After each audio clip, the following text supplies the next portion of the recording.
नमस्कार दोस्तों, हमारी आज की कहानी है सास और पति ने किया बहू को नौकरी करने से मना। बाद में जो हुआ सबके होश उड़ गए। कहानी पसंद आए तो चैनल को सब्सक्राइब जरूर करें। कॉलेज फ्रेंड्स ने रीयूनियन पार्टी रखी थी एक रिसोर्ट में। सभी फ्रेंड्स आए, सब बहुत खुश थे, इतने सालों बाद मिले थे। पायल और काजल बेस्ट फ्रेंड थे, दोनों एक दूसरे से मिलकर खुशी से झूमने लगे। और बता पायल, कैसी चल रही है लाइफ?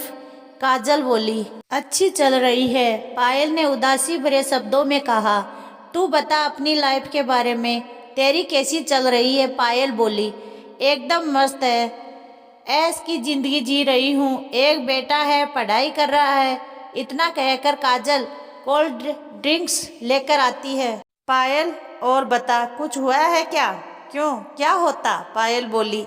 तेरे चेहरे की उदासी बता रही है कुछ हुआ है। पहले तेरे चेहरे पर मुस्कुराहट जाती नहीं थी, लेकिन अब इतनी उदासी। काजल पायल से जिद करने लगी। बताने के लिए कल बताती हूँ, घर पर मिलते हैं। आज पार्टी एंजॉय कर दोस्तों के साथ। अगले दिन काजल और पायल मिलते हैं घर पर। पायल बताती है काजल को अपनी जिंदगी के बारे में। मेरी शादी अच्छे लड़के से हुई थी, लेकिन संयुक्त परिवार था। जब तक मैं घर रही तब तक बहुत खुशहाल जिंदगी जी रही थी। 2 साल बाद में भी जॉब करने लगी।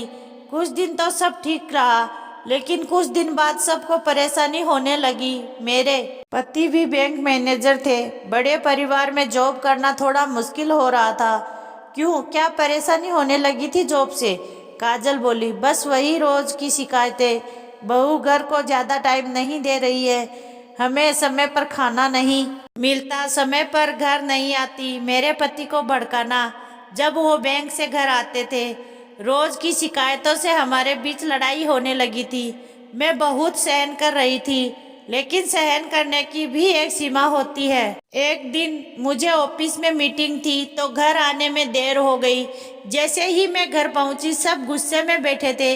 मैं समझ गई थी आज कुछ ना कुछ होगा जरूर। सबके जुबान पर एक ही सवाल था, किसके साथ घूम रही थी? मैं बोली, मीटिंग थी ऑफिस में, इसलिए देर हो गई। किसी के साथ घूम नहीं रही थी। ऐसे तो इनको भी देर हो जाती है, तो क्या ये भी किसी के साथ घूम रहे होते हैं क्या? मुझे गुस्सा आ गया था, तो थोड़ी तेज आवाज में बोल गई थी। क्या तेरे पति ने कुछ नहीं कहा? काजल बोली। वो क्या कहते, वो तो पहले से ही गुस्से में थे। घर में सबने इनके कान जो भर रखे थे। ये भी मुझ पर चिल्लाने लगे, कहने लगे कि अपनी जॉब छोड़कर घर संभाल।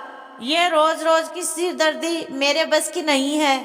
मैं भी गुस्से में चिल्लाकर बोलने लगी, और मैंने साफ बोल दिया कि मैं जॉब नहीं छोड़ूंगी, किसी को अच्छा लगे या बुरा। इन्होंने गुस्से में अपना आपा खो दिया और मेरे गाल पर थप्पड़ मार दिया। तब से मैं अपने बेटे को लेकर आ गई, अलग रह रही हूँ। नहीं, उन्होंने मुझे रोका जाने से, क्योंकि गुस्सा जो हावी हो गया था हमारे प्यार पर। काजल बोली। नासमझी के कारण घर बर्बाद हो गया। परिवार एक दूसरे को समझे तो घर ऐसे नहीं टूटता। पायल, तू कोशिश कर, उनसे बात कर। नहीं, अब कुछ नहीं हो सकता। जब एक रिश्ते में दरार आती है तो वो फिर से नहीं बढ़ती। दोस्तों, मेरी कहानी अच्छी लगी हो तो लाइक और कमेंट करना, और सब्सक्राइब जरूर करें।